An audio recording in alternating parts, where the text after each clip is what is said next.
SevereMMA.com here with the victorious Oban Elliot. Oban, you told me you were going to ride into Dublin on horseback and take out the Irish guy. You had a 3-round war and a great performance.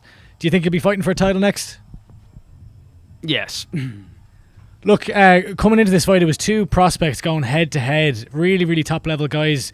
Was it the fight that you expected against James Sheehan? What, like a real close fight like that? Yeah, 100%. Well, was that close? I mean, no, it wasn't close, was it? But I mean, it was a competitive fight, and when I say close, like, of course I was getting the better of him, but I wasn't just like, yeah, cruise. I was thinking, oh, this motherfucker, if I'm off my game here, he could turn the tide. You know what I mean? He scrambled well, he was strong, he was fast, he hit hard, and he got a great chin. It was a fucking tough fight against a tough Irishman from Dublin, Ireland, and it was an honour to compete here against a guy like that. You know, you were talking just a minute ago there about a time ago in your career when things were uncertain, you didn't know if you're going to be able to fight again. To go out there and fight in front of a crowd like that in Dublin and get the win and now be in title contention status, that's got to feel pretty good. Yeah, it's like, I mean, do I need to lean into the mic? Or is it good enough? Yeah, I was going to say, yeah. Yeah, of course, I've had this took away from me. I'm like, oh, you know, this might not happen ever. And then to make the return, McManus, I stumbled against Flaminas. Now I'm on a 4-fight win streak. I'm just enjoying every second of this now. Yeah, last one for me. It's incredible to see Richard Shaky Shore in your corner. Obviously, he's going through some health struggles right now. Can you speak a little bit of what he means to you and to have a guy like him even still now in your corner? Look, I mean, I think training for this fight, right? I mean, there was just not one single excuse I could think of not to go there and train when he's there going through chemotherapy treatment, radiotherapy treatment. He's heartbroken. He's got cancer. Jack Shaw, his son, was there. We were all gutted. So I just made sure I did not miss a fucking class, and it put things into perspective for me and everybody else. You know, just turn up, train hard, and I guess you could say, right, I fight for my dad every time, but that one was for Shaky because he fucking left the gym since he's been diagnosed, and he's been helping me. He's been holding the bag for me. You know what I mean? I love my coaches.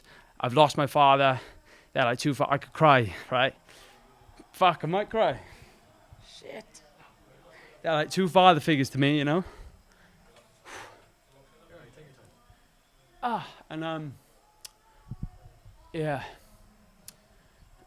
you know, fuck, that was a good one. That was a big one. We spoke during the week. Before the interview, you said you need to get the phone up on the wheel to get it. The coaches to give out to you. The coaches, if you hadn't it right, and you just spoke about your coaches there, the fact that he was in the gym, the responsibility just to get an interview right, and the responsibility to fight like that, it must be massive for you. How big a part of your like rejuvenation in your career has been because of that, because of the responsibility you feel to your coaches? That is everything. Because I said, it's not about winning or losing, it's about not letting them down. And when I fought at lightweight and lost, they said, you put pressure on yourself. You're too pissing about on social media too much. You're just getting, you're just going about this in just like a distracted, immature way.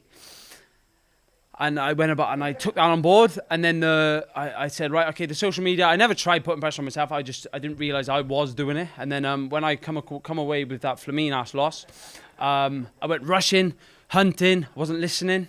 So now every fight I just listen and put all of my faith in them two men right there. They're my two. I'd be nothing without them two. And the sign of a great fighter is the admiration I have for them two coaches of mine. It's not about winning or losing. It's about not letting them two down. And that is no matter what.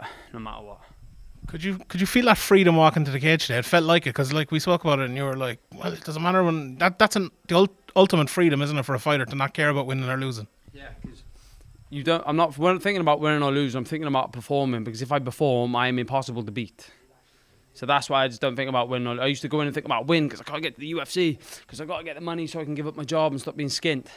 Now I'm like, right, I work on the railways. I'm on the shovel. I'm having the crack with the boys. I'm going to the gym tired. I don't have the silver fucking spoon in my mouth where I can train full time. And I'm like, okay, this is my life. Just turn up, train hard, listen to them, perform, and I'll be happy. And look at me taking in the fucking moment like I did as I walked out. You know what I mean? Just enjoying it way more. I never used to enjoy this. And now I'm like, fucking, I'd love to bring him in now and ask him how calm I've been all week. Because I have literally been horizontal, laid back. You know what I mean? So. Last one. Have you a message for Chael Sonnen, your guy? He's always tuning into your fights. Any message for him? Uncle Chael, I'm going to get to that UFC soon, my man. Remember when I messaged you in 2012? You are my fucking idol. I know you don't swear much. I just did. Uncle Chael, thank you for always inspiring me. Thank you for giving me the promo ideas, the belief in myself, and the number one, like, promise. You've got to fight anyone, anywhere, anytime, and show up no matter what. And that is because of you, Uncle Chael. I love you to bits, and I can't wait to meet you one day. Oban, thanks very much.